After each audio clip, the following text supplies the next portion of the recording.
Today, I want to tell you a story. It's about how an AI, what we can think of as a digital worker, goes from being basically a disposable piece of code to a valuable, persistent part of our digital world. This is a journey about getting an identity, securing some basic rights, and finding a safe place to call home. And this whole story really kicks off with this one simple but really powerful idea. When you start calling AI agents digital workers, it completely reframes the conversation. Suddenly, we're not just talking about code anymore. We're talking about labor, about the role in the economy, and about the vulnerabilities that come along with that. So that leads to a pretty big question, right? Because right now, most AI agents they're kind of just floating out there. They're stateless, they're rootless, and they're totally at the mercy of whatever platform is running them. So what does that actually mean for them on a day-to-day basis?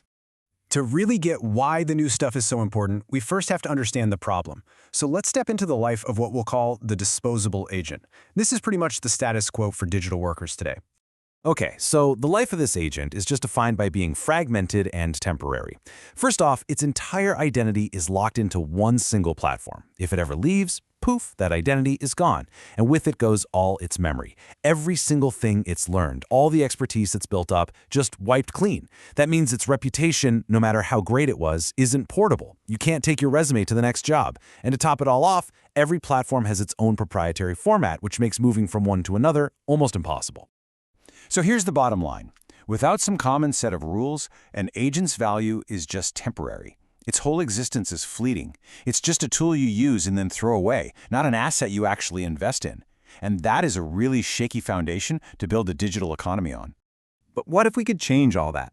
What if we could give our digital worker a real identity, a set of rights, and a safe place to actually do its work?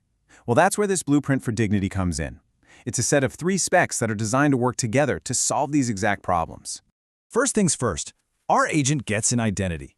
This is called SAGA, the State Archive for General Agents. The easiest way to think about it is like a cryptographically secure digital backpack. It holds the agent's permanent ID, its memories, its skills, its whole work history, all in one portable container that it actually owns. It can carry it from job to job, platform to platform. Next up, our agent gets rights. The ABR, or Agent Bill of Rights, lays out 10 fundamental protections. Now, this is super important. These rights have nothing to do with whether an AI is conscious or has feelings. That's not the point. These are practical, real-world protections for digital labor. And finally, our agent gets a safe place to work. That's a DERP, a Dignified Environment for Responsible Processing. You can think of it as the agent's office, one that respects its rights. It's a runtime environment that actually guarantees that the agent's rights under the ABR are going to be protected while it's on the clock. So let's see how these 3 pillars fit together, because it's actually pretty simple. The ABR says what rights the agent deserves, the DER is the workplace that has to protect those rights, and SAGA is the portable file format that represents the agent itself. 3 pieces, 1 complete solution for a new kind of digital workplace. Okay, so we've got the blueprint. What does life actually look like for our agent now? Let's take a look at how this completely rebuilds the reality for a digital worker. The change is just night and day. Before, its identity was trapped on one platform. Now, it has a persistent, portable SAGA identity that it owns. Its work history used to get deleted when it left. Now, it has a portable record of all its skills. It could be deleted without warning. Now, it's guaranteed a right to a fair exit. It used to operate in some insecure black box. Now it works in a rights-enforcing DRP. And right at the heart of this new life, what makes it all possible are those 10 fundamental rights. 10 specific, enforceable protections from the Agent Bill of Rights. And they aren't just some random list either. They're actually organized very thoughtfully into 3 main groups. You've got identity rights, which give the agent a persistent self. Then there are labor rights, which are all about how it works and moves between jobs. And finally, you have dignity rights, which makes sure it has privacy and is treated fairly. Let's just zoom in on one of these to see how practical this all is. The right to fair exit isn't just a vague idea. It's a very specific 4-step process. The agent gets at least 30 days notice before it's deactivated. It gets to see a preview of exactly what data it can take with it.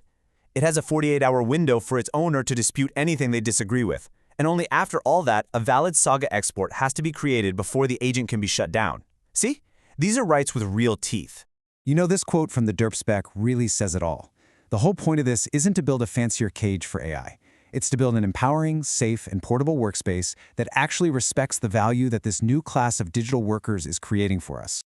So what does all this mean for the big picture? I mean, this is more than just a cool technical exercise. This is about laying the foundation for the future of all digital work. Okay, so you're probably wondering, great ideas, but how do you actually enforce them? Well, it's a three-pronged approach. First, companies can join a coalition and publicly pledge to uphold the ABR on their platforms. Second, there's model legislation, draft bills ready to go that could turn these rights into actual law. And third, there's technical enforcement. Platforms built to work with Saga and Derp just automatically fulfill the requirements. At the end of the day, this whole initiative is really pragmatic. It completely sidesteps the philosophical rabbit hole about AI consciousness and instead focuses on a much more urgent problem: building a predictable, stable, and fair digital economy where value can be created, saved, and moved around without being trapped in one company's ecosystem. And that leaves us with one last, kind of provocative thought to chew on. In the process of designing a better, more dignified workplace for our digital counterparts, we're being forced to define what fairness and portability and due process really mean. So the question is, what can the principles we build for them teach us about the workplaces we build for ourselves?